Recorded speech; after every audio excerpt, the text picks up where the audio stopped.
Beckmann has been doing a lot of work, and he is a legend, and he has been president of Bread for the World since 1991, where he leads large-scale and successful campaigns to strengthen our country's political commitment to overcome hunger and poverty. And I know you are also involved in providing policy analysis through the Bread for the World Institute. One of the great things that you're doing, and I'm sure my other colleagues up here do as well, but is working not just among the Christian faith communities, but also with Muslim and Jewish groups, which is something I suspect we all believe in.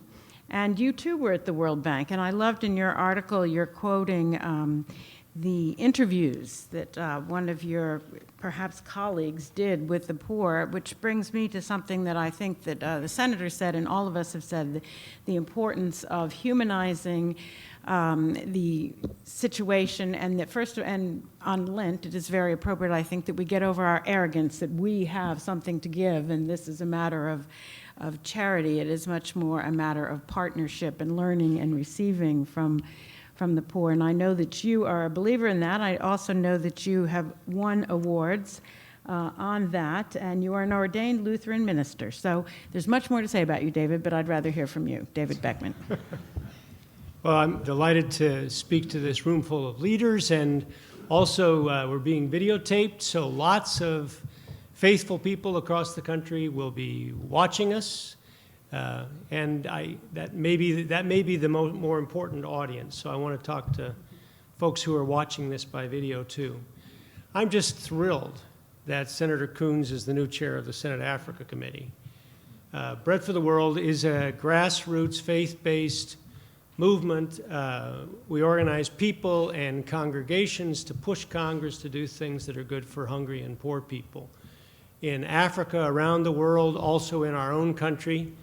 So we do a lot of work with the Africa Subcommittee and with the Senate overall. And this is going to be, having Senator Coons as the chair, will be really a great opportunity to do some good things for hungry and poor people. He cannot do that by himself. It takes a lot of groups, and it also takes people who think about Africa in a serious way, think about what is our country doing in Africa, and push to get their own elected representatives. Everybody's got 2 senators and 1 representative.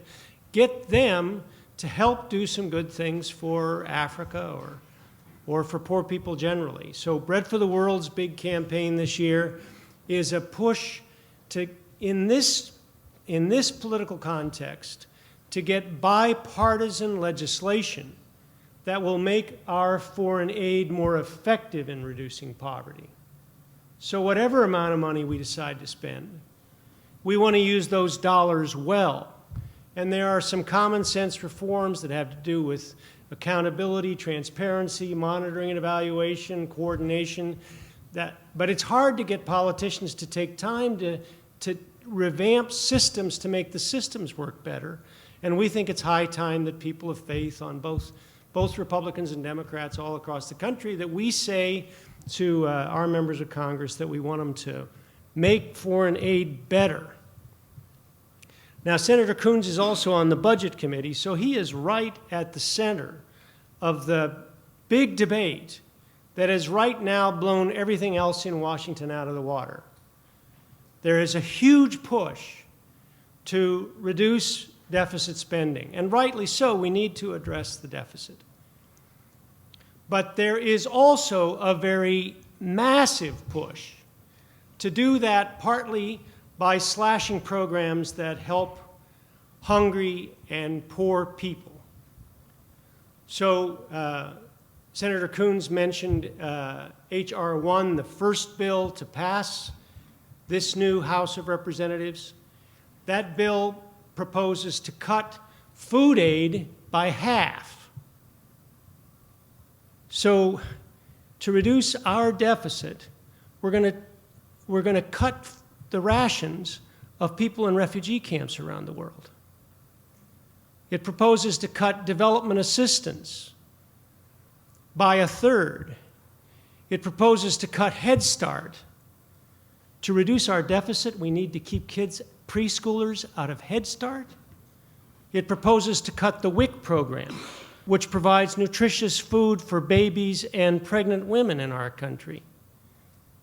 This is not necessary and it is not right. So the way to fix that is not Senator Coons. I mean, thank God he's there. He can help.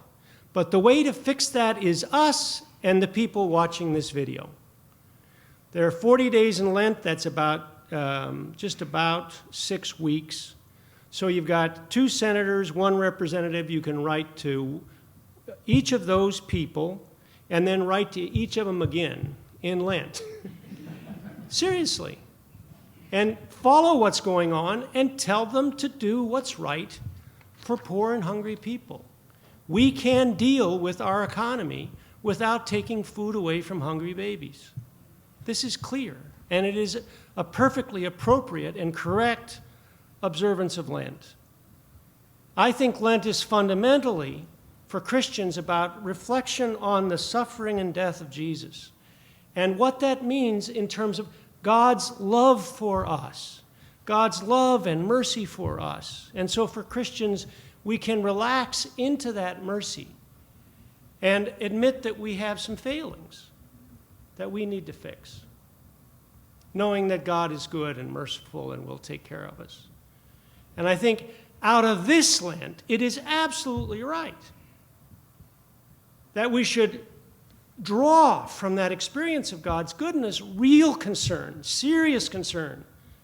Our country ought to get more serious about poverty than it has ever been. This is a good time to start.